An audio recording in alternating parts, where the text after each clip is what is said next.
My brothers and sisters, Palm Sunday marks the holiest week, the beginning of the holiest week of the Church's liturgical year. And it's interesting to note that we end each liturgical year with the great feast of Christ the King. On Palm Sunday, we really get a glimpse at how different a king Jesus is. During his public ministry, Jesus was regarded as a prophet who healed the sick, who drove out demons, and raised the dead. But when Christ the King entered the holy city, the royal city of David, the greatest of the kings of Israel, he did so on a donkey. His soldiers, if you will, did not carry swords, but palm branches. The crown that was handed to him was a crown of thorns, and the monument to his great victory was the cross. What strikes us today is the great humility that cloaked Jesus' life. Unusual enough for us to identify in any human being, but remarkable to find in a king. His earthly beginning was unbelievably humble, and his earthly end was no different. When Judas asked the religious leaders, "What will you give me if I hand him over to you?" he received the Old Testament book value for a slave, 30 pieces of silver.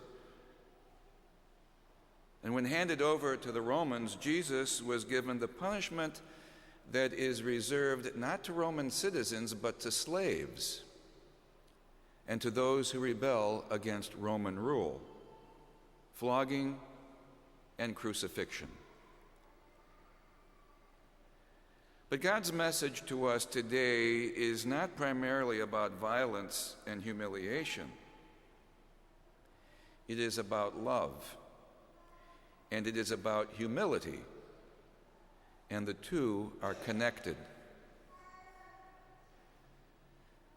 This message comes through powerfully in our second reading today, St. Paul's letter to the Philippians.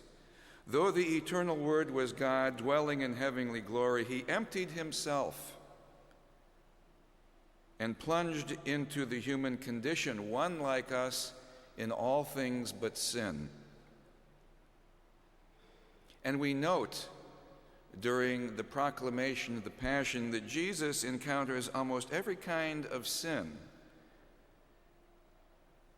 and every evil thing on his way to the cross. But Jesus, though innocent, took up and bore the weight of the sins and weakness of the unredeemed human family. And we might say he absorbed all of that in his victory on the cross, his victory over death and resurrection to glory. Jesus did this freely, in obedience to his Father, out of love for you and me. His act of stooping down from heaven to wash the feet of his disciples at Holy Thursday, at the Last Supper, was in fact a beautiful snapshot and really a parable about his whole human existence. God responded to Jesus' humility and love, and to his obedience, we are told, by greatly exalting him, by bestowing upon him the name that is above every other name, and by having everyone confess that Jesus Christ is Lord, to the glory of God the Father. The good news today is that Jesus, if you will, has waded into the pool of human sin and absorbed it all through his divine mercy revealed in the cross. The truth is that God's love conquers everything: sin, evil, death. Jesus invites us to share in his victory. We have already begun to share in that victory through the gift of faith, through baptism. He also invites us to share his glory. But first, we must also share the cross. We must walk on his road to glory, that royal road that led into Jerusalem and that led to the cross.